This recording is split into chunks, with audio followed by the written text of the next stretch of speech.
Quand on a un mal de dents, on appelle un dentiste. Pas un historien, pas un plombier, ni un astrophysicien. Mais si on veut en apprendre plus sur l'histoire de l'art, notre dentiste ne nous sera probablement pas d'une grande aide. Rechercher une bonne source d'information sur un sujet complexe, ça signifie souvent partir à la recherche d'experts. Être expert dans un sujet signifie avoir une connaissance et une compréhension approfondie dans un domaine spécifique du savoir. On acquiert souvent une expertise sur un sujet après de longues études et une grande expérience. Trouver des experts en ligne, ce n'est pas toujours facile.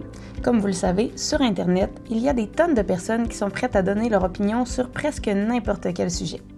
Par exemple, on parle beaucoup d'intelligence artificielle ces temps-ci. Certaines personnes sont très optimistes et pensent qu'elle va régler tous les problèmes du monde, alors que d'autres sont plus sceptiques. Mais ce qu'on remarque, c'est qu'il semble que tout le monde ait un avis sur la question et que tout le monde s'improvise expert. Les entrepreneurs du secteur technologique, les psychologues, les politiciens, les athlètes, les influenceurs, vraiment tout le monde. Ces personnes peuvent être très brillantes et informées. Elles peuvent apporter des points valides et intéressants à la discussion, mais il ne faut pas perdre de vue qu'elles ne possèdent pas toutes une expertise dans le domaine de l'intelligence artificielle. Elles peuvent être bien intentionnées, mais elles ne sont pas pour autant expertes. Pour savoir quelle source privilégier, il est utile de savoir évaluer l'expertise.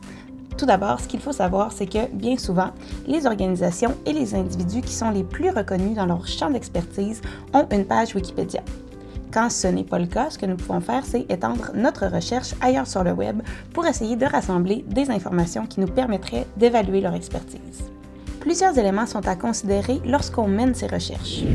On peut notamment vérifier si la personne est diplômée dans un champ du savoir pertinent ou si elle travaille dans le domaine en question. On peut aussi vérifier si ses idées ont été publiées ou si elle a gagné des prix qui reconnaissent son apport à son champ d'expertise, par exemple. L'objectif, ce n'est pas de tout savoir sur la personne, mais simplement de déterminer si elle sait vraiment de quoi elle parle. Prenons l'exemple de cet article qui relate une entrevue du réalisateur James Cameron. James Cameron, qui a réalisé Avatar et Titanic, est aussi derrière le film d'action Terminator, dont l'intrigue met en scène des robots tueurs du futur. Dans l'entrevue, Cameron nous met en garde par rapport aux risques que représente l'intelligence artificielle pour l'humanité, et il avance qu'elle nous fera entrer dans l'équivalent d'une course aux armements nucléaires. Tout ça paraît inquiétant, mais il faut garder à l'esprit que Cameron est un réalisateur. Le fait qu'il soit un expert dans le domaine du cinéma et que Terminator porte sur des robots ne fait pas de lui un expert en intelligence artificielle. Voici maintenant un autre article où quelqu'un défend une position qui est plutôt opposée à celle de James Cameron et qui affirme que l'intelligence artificielle pourrait conduire à d'incroyables progrès et bénéfices pour l'humanité. Il s'agit de Yann LeCun. Il est probable que vous n'ayez jamais entendu parler de lui auparavant, mais on peut rapidement en apprendre plus sur lui en faisant une simple recherche avec laquelle on retrouve sa page Wikipédia. En la survolant, on découvre qu'il s'agit d'un chercheur dans le domaine de l'intelligence artificielle qui a remporté des prix prestigieux et qu'il fait partie des inventeurs de l'apprentissage profond, un sous-domaine de l'intelligence artificielle. Tout semble nous indiquer qu'il possède une solide expertise en la matière, c'est-à-dire une connaissance approfondie de ce domaine du savoir. Est-ce que ça signifie que nous devrions croire LeCun sur parole? Bien sûr que non. Mais LeCun possède le profil d'un véritable expert dans le domaine et si nous voulons comparer les idées et les arguments sur le sujet, mieux vaut nous tourner vers des personnes qui possèdent une expertise semblable à la sienne.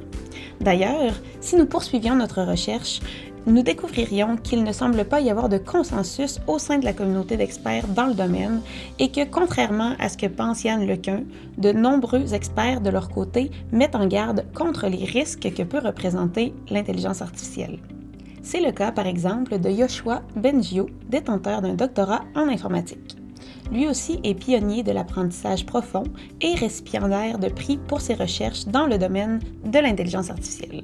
Souvent, les meilleures sources d'informations pour se familiariser avec un sujet sont celles qui synthétisent les opinions de différents experts.